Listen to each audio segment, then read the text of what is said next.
Waktu saya mewawancarai Aep meyakinkan pada saya bahwa dia melihat terpidana mengejar Eki dan Tina menggunakan motor sebanyak 8 orang sebelumnya melakukan pelemparan, dan dia melihat itu ketika dia sedang membeli rokok pada malam hari.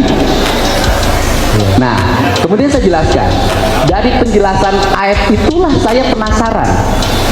Karena Aep menyatakan bahwa dia membeli rokok pada malam hari, melihat anak-anak itu melakukan pengajaran, walaupun dari pengejaran 8 orang itu bertentangan ketika Peggy Setiawan ditangkap. Assalamualaikum warahmatullahi wabarakatuh. Jumpa lagi di channel Wisjo Visa.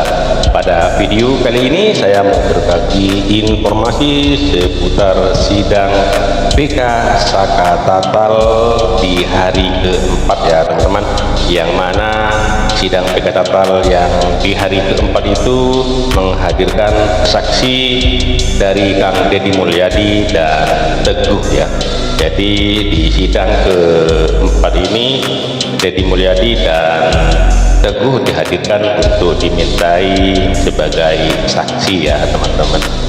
Dan untuk teman-teman yang baru bergabung di channel ini, silahkan tombol subscribe-nya dulu ya, dan nyalakan loncengnya agar tidak ketinggalan video-video menarik lainnya. Yuk, seperti apa keseruannya? Langsung saja menuju ke videonya. Let's go!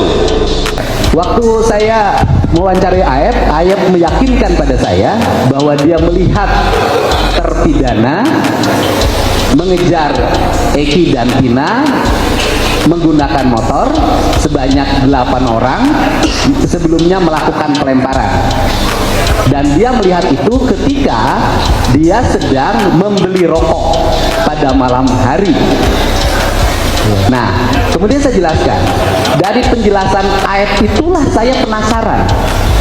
Karena Aep menyatakan bahwa dia membeli rokok pada malam hari, melihat anak-anak itu melakukan pengajaran, walaupun dari pengejaran 8 orang itu bertentangan ketika Peggy Setiawan ditangkap. Kenapa tidak jadi 8 jadi 9? Kalau ditambah 2 DPO yang kemudian dihilangkan oleh Polda Metro, kemudian jadi 11, Polda Jabar jadi 11, sebenarnya agak bertentangan. Kemudian saya datanglah ke SMP 11 pagi hari ini. Kemudian saya mencoba berjalan. Pertama yang saya temui adalah warung nasi di depan seti mobil tempat Aep dan Dede bekerja. Kemudian dia mengatakan bahwa kami tidak menjual rokok, dan jam 4 sore warung kami tutup. Kemudian saya mencoba lagi mencari penjual rokok. Ternyata penjual rokok yang tersisa yang buka malam hari di tahun 2016 itu ada satu penjual namanya Warung Madura. Jarak dari Warung Madura ke tempat yang tuduhan anak-anak kumpul itu kurang lebih waktu itu 120 meter. Nah, setelah itu sudah beberapa lama, lebih dari 1 bulan, pemilik Warung Maduranya bertemu dengan saya, dan saya tanya, apakah Aep dan Dede pernah beli rokok? Waktu itu Aep aja saya tanya. Dia katakan memang ada, tetapi peristiwa pelemparan dan peristiwa pengejaran tidak pernah ada menurut yang punya Warung Madura, baik suaminya maupun istrinya. Apalagi jarak yang Warung Madura yang waktu itu ditunjukkan oleh Aep itu lebih jauh dibanding yang sekarang, jaraknya hampir 150 meter. Apakah dari Warung Madura itu ke tempat 8 orang yang mengejar motor Eki untuk panggil Tina itu dapat terlihat? Tidak akan kalau malam hari, siang pun jauh. Jadi tidak akan terlihat? Tidak akan terlihat. 120 meter, apalagi sekarang 150 meter, bukan 120. Jauh jaraknya. Kakaknya Pina menyampaikan dalam channel wawancara saya, begini cerita kakaknya Pina di channel saya, bahwa dia mendengar kabar adanya kecelakaan yang dialami oleh Pina dan Eki. Kemudian beberapa hari setelah itu dia bertanya ke Parugiana, menanyakan HP Pina gitu. Nah, kemudian juga pada waktu itu dia mendengar ada yang kesurupan, namanya Linda. Yang kesurupan itu kemudian menurut di channel saya, mudah-mudahan tinggal dilihat, menurut kakaknya Pina itu direkam. rekamannya diberikan pada Parudiana. Nah, dari rekaman itu di kesurupan itu menunjukkan bahwa Vina itu meninggal bukan karena kecelakaan, tapi karena dibunuh, kan gitu. Dan menyebut nama orang, menyebutnya Egi di rekaman YouTube saya itu sambil menunjuk-nunjuk seperti ini, gitu. Itu.